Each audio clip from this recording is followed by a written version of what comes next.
KELDommage. Make sure you subscribe and hit that notification bell so you don't miss out on a video. Today we are doing a story time, and this time Emily is telling us about one of her first ever online dating stories. Oh my god, it was my first ever date, really. So I'd just come out of a really serious relationship, and fate happened because two other friends became single at the same time, literally within a week of each other. So we were able to, you know, have like a sisterhood, get together every Friday and just make sure that everyone was doing okay. So we joined Hinge. I believe it was Hinge, myself and my other friend. I think I was there when you were all setting it up. Probably, yeah. It would have been one of the Fridays where we used to have what we call Friday Club. I did it for one of the girls. Yeah, I think you probably did. Yeah. So we made these Hinge accounts, and I started talking to this guy. How soon after you split up were these accounts created? I'd say like a month. I in no means was looking for a relationship, a rebound. I wasn't looking for anything like that. I just needed something to take my mind off of the situation. And it's also like when I went back onto online dating after my serious relationship, I felt like I needed it for validation to know that it's not me. Yeah. There's nothing wrong with me. Yeah. It's you. I wasn't looking for a relationship. I just needed something to take my mind off of what was going on. Good, clean I fun. didn't feel like I didn't feel as though I was even going to get to the point where I would go on dates with people. Yeah. I thought it would just be like a talking. I was a little bit naive. I thought it'd be a talking situation. Anyway, so I got talking to this guy. He happened to be a doctor, trainee doctor, something like that. And he asked me out on a date. Now, my friend Lauren was asked on a date for the same day. And we thought, how about we tell these guys to go to the same bar? Like, let's tell them to go to the same bar. Did they know that you were... No. So it was complete... They didn't know each other. Obviously, you two knew each other. We knew each other. These two guys didn't know what we were doing. They didn't know each other. But they both suggested that they wanted to meet with you separate occasions, and then you two were like...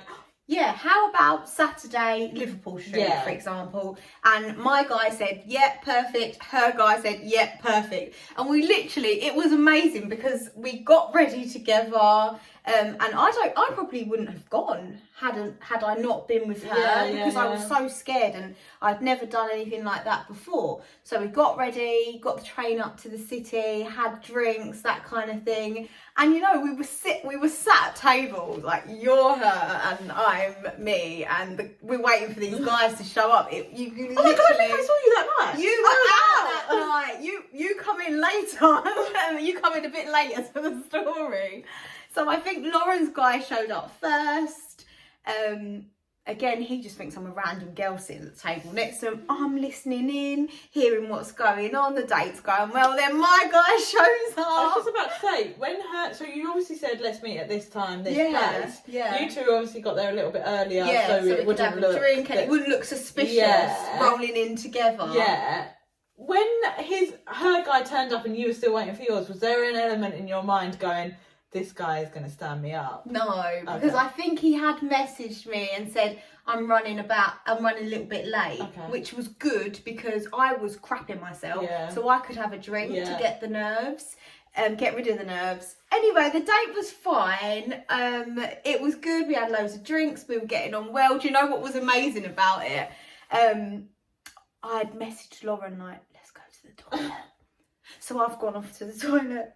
5 seconds later, she goes to the toilet, and we were literally in this bathroom downstairs in Liverpool Street, like, I can't believe what we're doing. Like, these guys have no clue. Not actually gassed about the date, but you were gassed about the fact that you pulled this off. We were gassed about the situation, not about these guys. No, couldn't give two flying monkeys. This was a great, this was like something out of a movie. Yeah.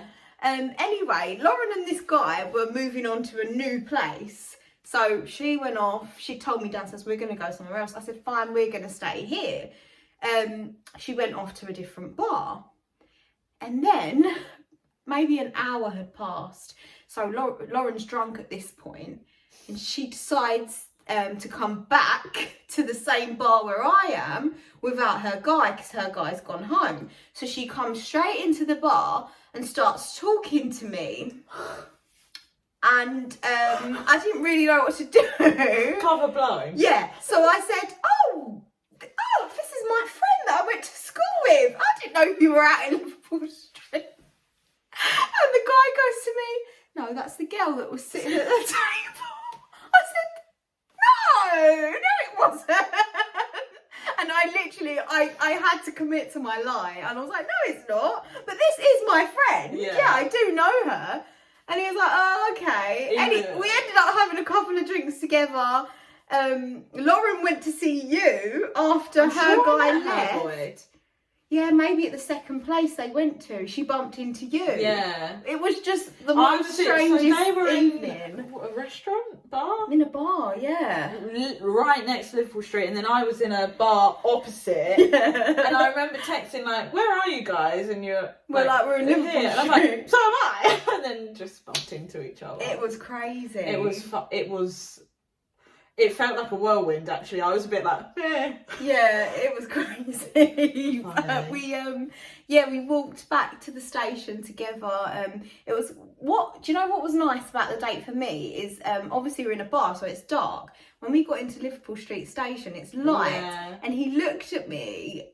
And he's like face lit up, like to see me in light, I guess. Yeah. And that just made me feel like, like people think I'm like semi-attractive. That's quite nice.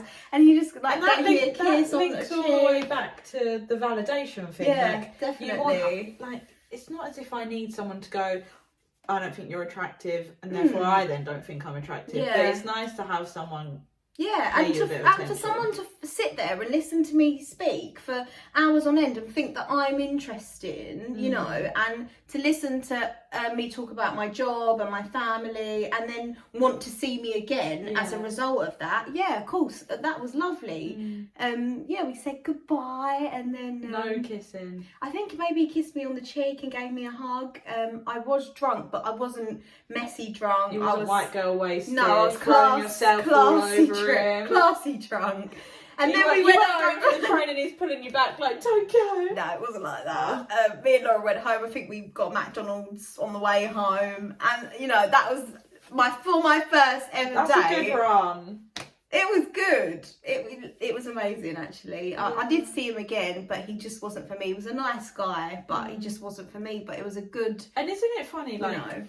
And I wouldn't say, like, I know people that have dated serial like 3 times in 1 week. Like, we're not those type of people. So it's nice to actually remember everyone that you meet. Yeah. And actually, like, first dates are really memorable. Whether it's your first ever date or if it's the first date after a breakup, or it's your last ever first date. Yeah.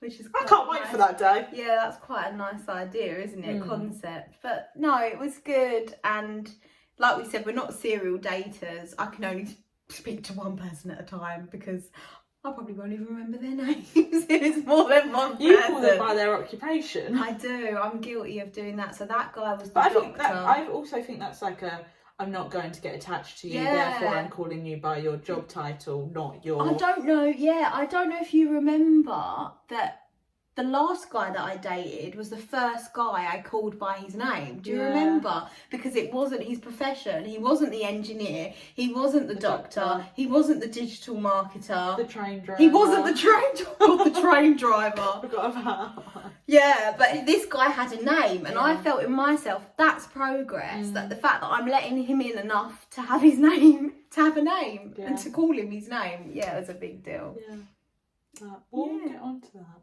one day. I'm sure it will come out.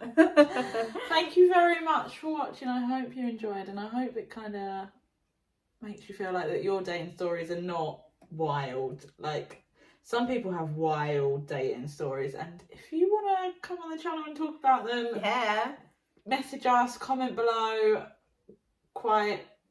send a recording of actually what your dating experience was on our Instagram page. Yeah, send it in our DMs and we can share them. Because I actually find it really interesting hearing about other people's dating stories. Like, I feel like mine have been very bog standard, but with very weird people. Yeah.